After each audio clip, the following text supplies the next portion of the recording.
بسم اللہ الرحمن الرحیم۔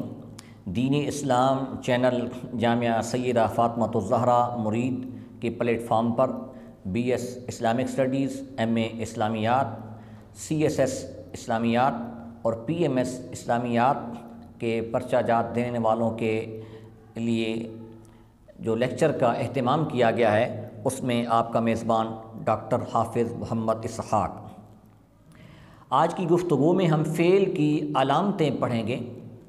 اس سے قبل ہم نے اسم کی علامتوں کے اوپر ایک ویڈیو بنائی جس میں اسم کی علامتیں بتائی ہیں، اور وہاں بھی ہم نے یہ بتایا تھا کہ الاشیاء تعرف بعلاماتها، اشیاء علامتوں کے ذریعے سے ان کو پہچانا جاتا ہے۔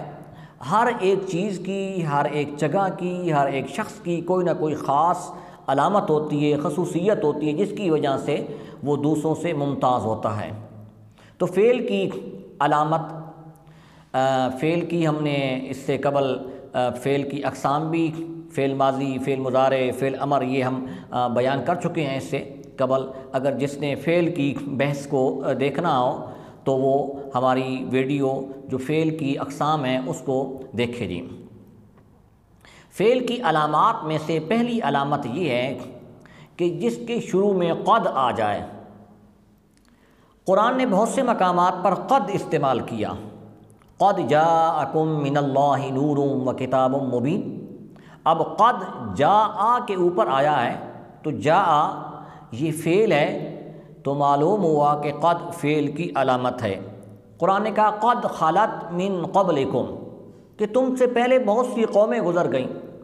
خلت یہ بھی فعل ماضی کا صیغہ ہے، اس کے اوپر قد آیا تو لہذا قد یہ علامت ہے فعل کی۔ جس کے شروع میں سین یا سوف آ جائے، اور یہ عمومی طور پر فعل مضارع کے اوپر آتا ہے۔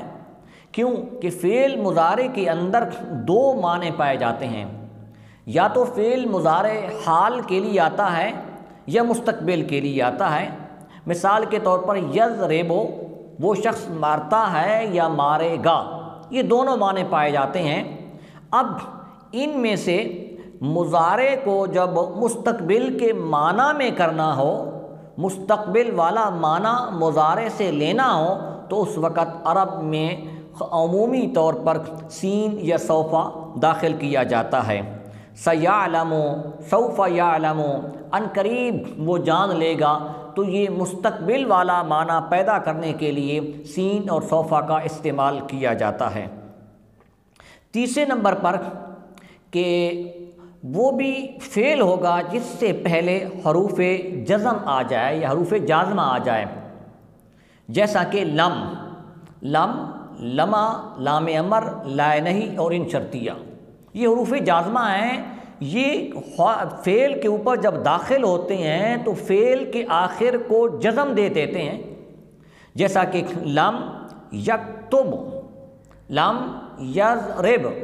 اب یضرب تھا، لم کی وجہ سے اس کو لم یضرب پڑھا جا رہا ہے، تو یہ بھی لم فعل کی علامت ہے۔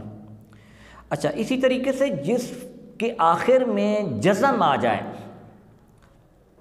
اور یہ جزم عمومی طور پر فعل امر حاضر کے صیغہ میں آتی ہے، جیسا کہ انصر، اکتب۔ اب با کے اوپر جزم ہے تو یہ جزم بھی فعل کی علامت ہے۔ مسند ہو، پانچویں نمبر پر فعل کی علامت ہے مسند ہو۔ ہم نے پچھلی ویڈیو میں بیان کیا کہ مسند الیہ ہونا یہ اسم کی علامت ہے، تو مسند ہونا یہ فعل کی علامت ہے۔ ذہب زید، زید گیا۔ اب جانے کی جو نسبت ہے، اسناد ہے، وہ زید کی طرف ہے، تو لہذا زید مسند الیہ ہوا، اور ذہب جانا یہ مسند ہوا، تو مسند فعل کی علامت ہے اور مسند الیہ یہ اسم کی علامت ہے۔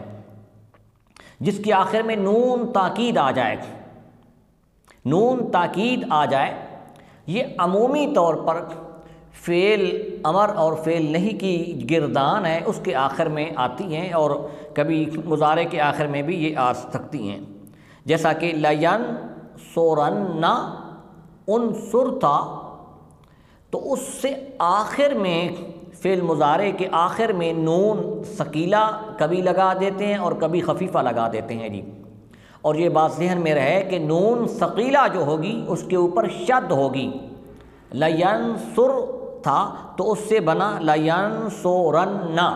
لینصرن اس کو نون تاکید ثقیلہ کی بولتے ہیں، جس کا معنی ضرور بالضرور ہے.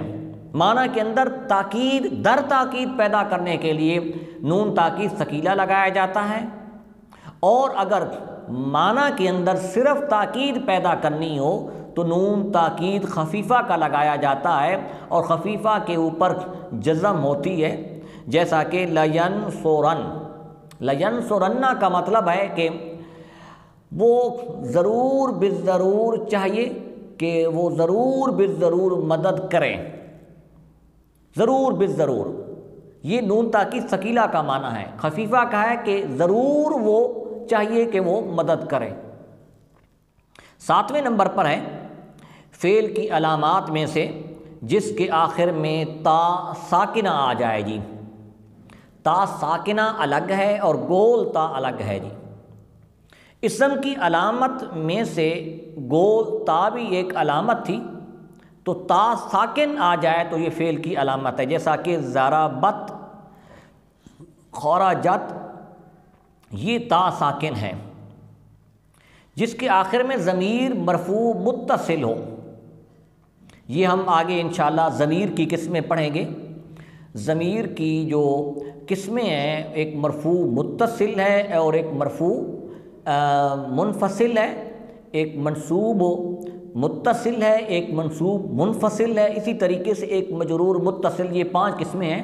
اگلے آنے والے پروگرام میں انشاءاللہ اس کو بیان کریں گے.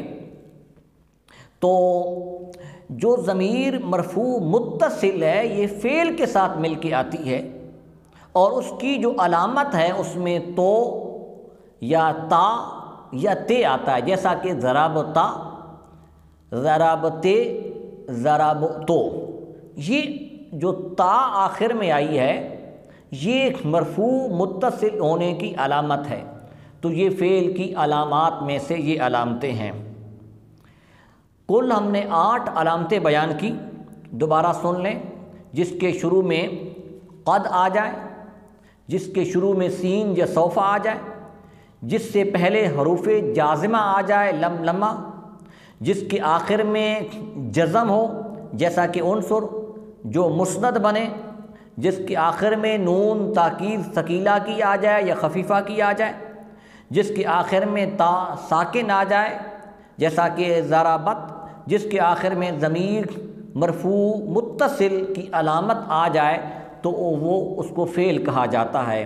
یہ فعل کی علامات جو مشہور ہیں وہ آپ کے سامنے بیان کی ہیں. شکریہ والسلام.